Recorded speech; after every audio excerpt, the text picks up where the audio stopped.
Welcome to the fruit capital of Punjab. For the love of food, here I am in the city of Lahore. I'm Aiza Umar and the order of business is simply eating, trying out some of the most regular dishes cooked in the most unusual of ways. So word of advice, this might just not be for the faint-hearted. So let's get started and see if you can stomach this.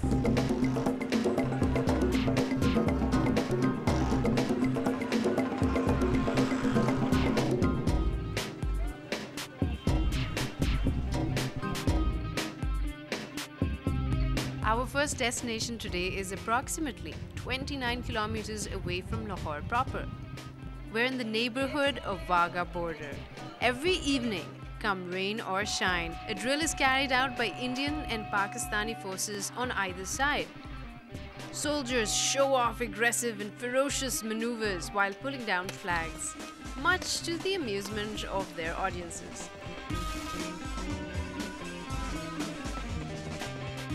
But this is not why we are here. Our destination is right before Wagah at Patapur.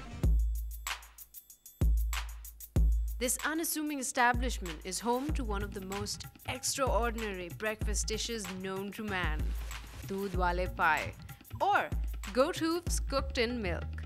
As unlikely a combination as that may seem, the process of putting it all together is even more fascinating. What we see over here is 4 kgs of banaspati oil and about 8 kgs of sliced onions with a lot of garlic.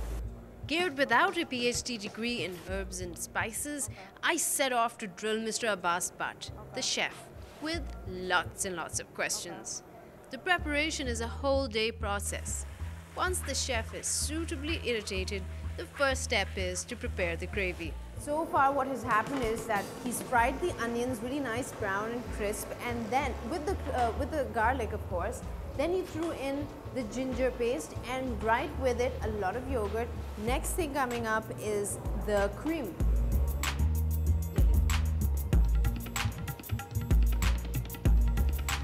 While the onions simmer in ghee and cream, the spices are grounded in a pestle and mortar in no particular order.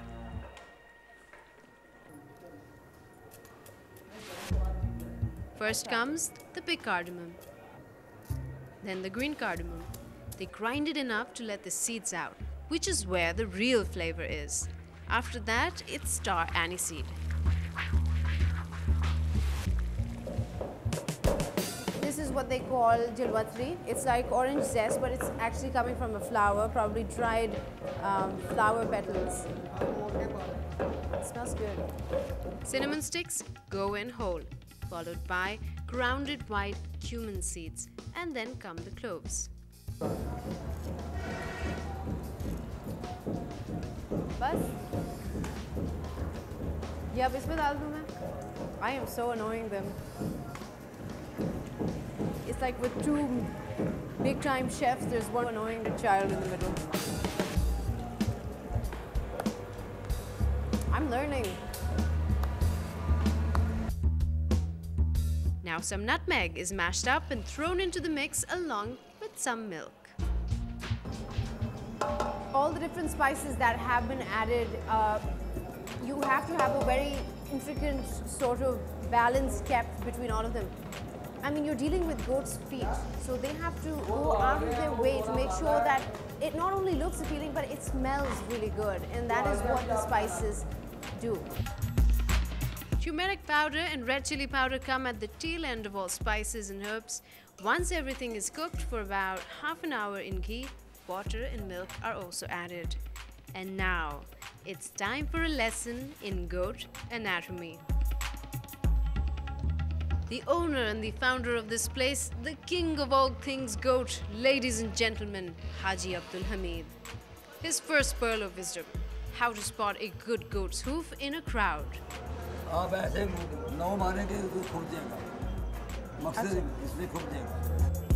The important thing is that your nails should dig in very easily into the skin of one of these, and that's the sign of a good, nice, fresh piece of foot. The secret to preparing payas for cooking lies in dipping them in hot water to get rid of the hair and the hooves. Anything that survives is incinerated in a tandoor. Next up, goat cranium, also known as siri. It's not the entire part of the brain, but it's part of the bone structure that holds in the brain. So they've got siri here, and I wonder how they pick it out, what identifies the best one. It shouldn't be an IQ test, really. Good God. Wow. Acha. ये उसकी शक्ल है. It reminds me of Face Off, that movie where they just rip off the face.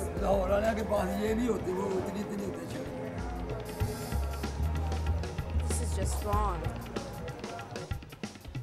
My threshold for gore is rather high, but I decided to make myself scarce. As exciting as the prospect of devouring goat personalities sounded, the next 6 to 8 hours will have to be spent elsewhere in search of yet another Lahori specialty.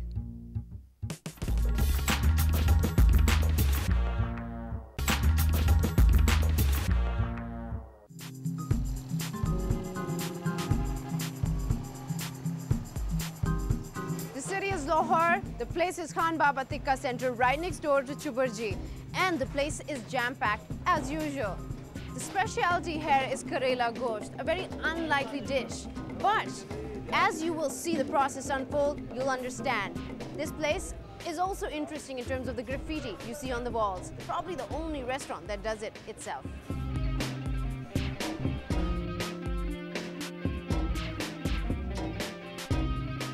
There are a lot of good things about Karelas. It's not that popular a dish because of the bitterness of the vegetable. However, doctors say it's really good for diabetic patients. It's also very good for treating cholera, and it's a great energy booster. If you have it daily, it'll do wonders to your health. Now, it's also a very low-calorie vegetable, but at the same time, it's very dense in nutrients. So you get a lot of iron, you get a lot of potassium, you get a lot of calcium.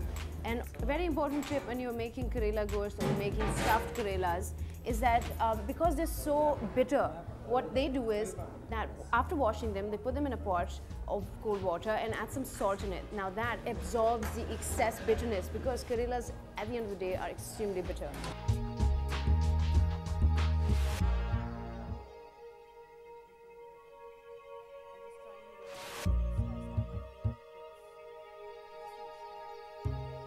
After the cleaning, peeling and chopping of the Karelas, it's time to start cooking. This here is the first step of making Karela Gosht, and right now we've got 2 pots simmering, and this one over here has about 15 kgs of Karela or bitter gourd. Bitter melon is also another name, what it is known by. This is cooking in desi ghee, and it is really purely desi ghee because I can smell it and it's all over the place. So we've got this cooking. It'll probably go down to about 8 kgs at the end of it. They're just frying it until the ends turn brown. Same goes for the onions here, which is about 3 kilo pyaz. 3 kgs of onions frying in desi ghee. He's just waiting, 2 kgs of desi ghee in fact, so that's a lot of oil. He's waiting until the ends again turn a little crispy brown or a little pink, and then he knows it's ready. The mutton is prepared beforehand, just like mutton korma. Onions, tomatoes, red chili, turmeric, ginger, garlic, and finally yogurt are added, and the mix is cooked for 20 minutes.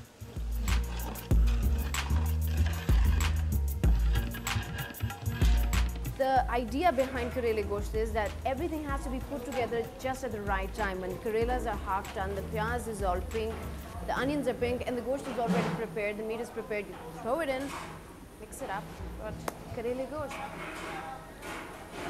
And sure enough, that's how it was done. The mutton was added to the semi-cooked Karelas and fried onions, a little more salt, and the dish is left on low heat. As the Karela Gosht came into being, I decided to take a little tour of this place. Let me show you around this very interesting kitchen. It's got so many anomalies, it's just incredible. Right here on the wall is a list of phone numbers in case of an emergency of cooks, butchers, and people who sell parts. You've got Ilyas Handiwala, you've got Azim, you've got Hamal, you've got Hanif Mistri. So I'm guessing if something falls apart here, that's who they call. And they also have kasai wala here. Okay, and if that doesn't work, if these guys are not available or the network is down, this should help. Ya Allah Mother. God help us. All right, moving over to this side, to the gigantic cutting board, which I was just a while ago walking over. Here is a very interesting site that I haven't seen in a while. I'm just going to step onto this side here. Okay, they have yogurt here, which has probably been sitting here overnight. It's a nice cool kitchen, as I can tell by now. So this is about ready, and you see like a dozen of flies right on top trying to get through the gauze, and this is why they have it over here. So hygiene seems to be a priority. It's pretty good.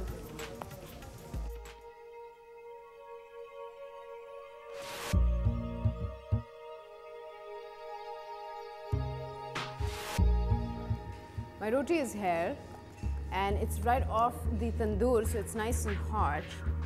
Karelas smell absolutely divine. The smell of desi ghee is the strongest, and then comes the onions, the fried onions. So let's see how it tastes.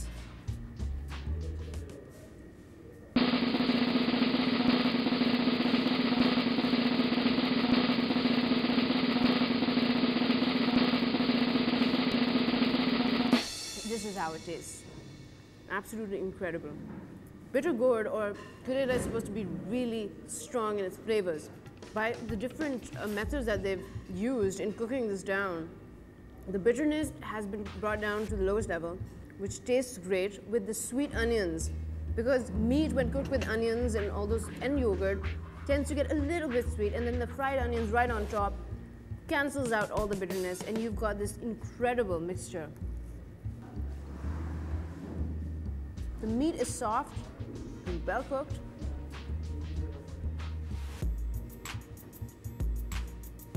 Perfect.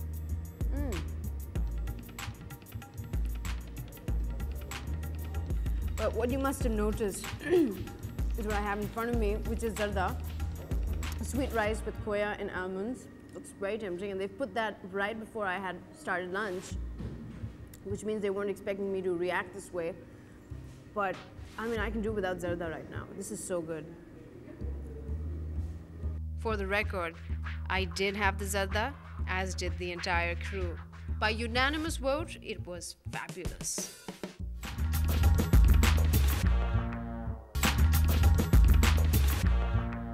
Lahore is the epitome of fusion.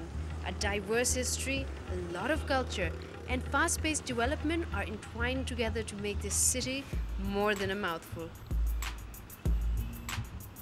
Lahore was once enclosed within 13 gates. Today, only 6 stand. Most have given way to encroachment and neglect. However, some remarkable pieces from history still stand. The inner city has a lot to offer, not just in terms of food, but also the sights and sounds are very different. A remarkable part of Lahore, really.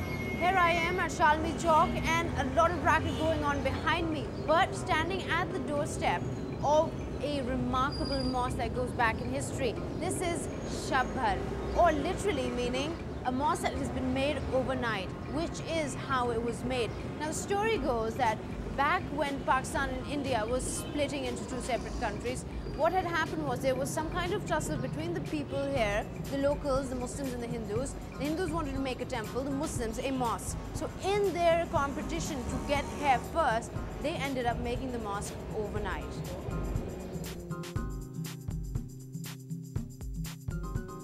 Our journey through traffic-ridden roads of Lahore has inevitably worked up an appetite for us. And now it's time for dinner.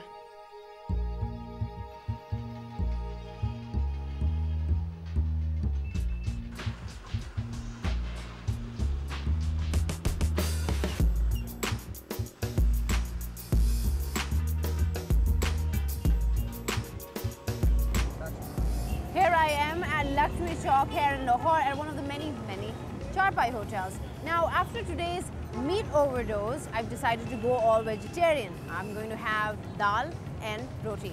Yes, it might sound a little mundane, but you'd be surprised the way this food is cooked. And to top it all off, I've decided to have soda, but no ordinary soda. This one is called Ta soda.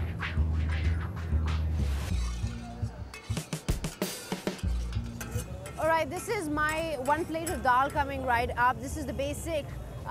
You've got onions, you've got tomatoes, you've got green chilies, and you've got a blob of makhan, butter right there. He's going to saute that nicely and then throw in some dal. So that's plain chane wali dal right there, boiled and mashed up. He's just going to add it to this mixture here. He's added red chili, he's added black pepper, and one nice egg. Mixed it all up, and it smells good. It smells really good. But you would notice that the size of this huge frying pan is really big as compared to the amount that is being cooked on top. And they're using wood as fuel, which is why my eyes are watering. The smoke is getting into it. Neither a naan nor a khamiri roti can do justice to this dal, which is why right next door, well, in a manner of speaking, we have homemade chapatis. And right next door is where my roti is being cooked. Check out the size of that roti, that's huge. Now again, using wood for fuel might not be producing the most appetizing smell here, but it does sort of serve the purpose. What I am wondering at the moment is that what do they do when they have to turn down the flame? Or do they ever do that? After my starter menu of carbon monoxide and various other environmental hazards, it's time to order my drink. Now to top it all off, I'm going to have my Ta soda, which says, and I think it says it over here as well, Lakar Hazam, Patthar Hazam, which is just the thing I need after this one long day on Lahori streets with Lahori food. Squeezing some lemon into a cup with ice in it. So namak bhi dalte hain aap. Right? Here it comes. Whoa! That hit me in the face. Very dangerous. Don't try this at home. Make sure you have proper headgear and face gear before you come out to have Ta cola. It can be very damaging. I never realized facing a soda cap firing squad could be so taxing on the nerves. The charpais are making more sense now. Dinner. That's not dinner. That's part of dinner. A recipe so simple should be ready to be served before I can say lasan pyaz. But when the chef's on the phone, you've got to factor in the fact that men simply cannot multitask. Okay, here we go. Let's try the dal and the roti. Roti is king size. Check out the size of this thing. It's actually got a face here.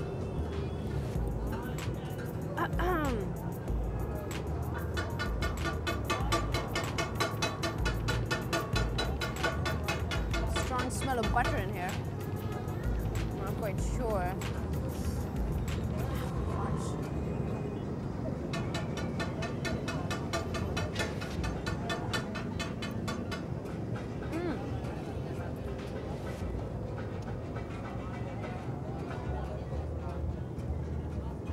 Yummy. It's like an omelette. I mean, I can't really tell if it's chane ki dal. What I can tell is that the egg is there, green chili, some coriander as well. It's pretty good. It's light, it's nice. The texture is just melting in my mouth. The roti is so good. I mean, this is what one should have. Regular roti, not the king size naan. Marvelous. Bits of ginger along with it.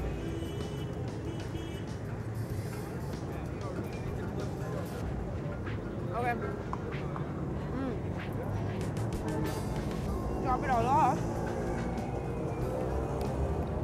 And Ta soda to wash down all this food that I've been having all day. A soda that almost cost me an eye. But you know what? It was great fun and I hope you enjoyed it. In fact, if there is any place that I have missed in Lahore, do write in on our email address, which is flf@dawnnews.tv. And we've got more fun and excitement in store for you coming up next week. In fact, why don't we have them?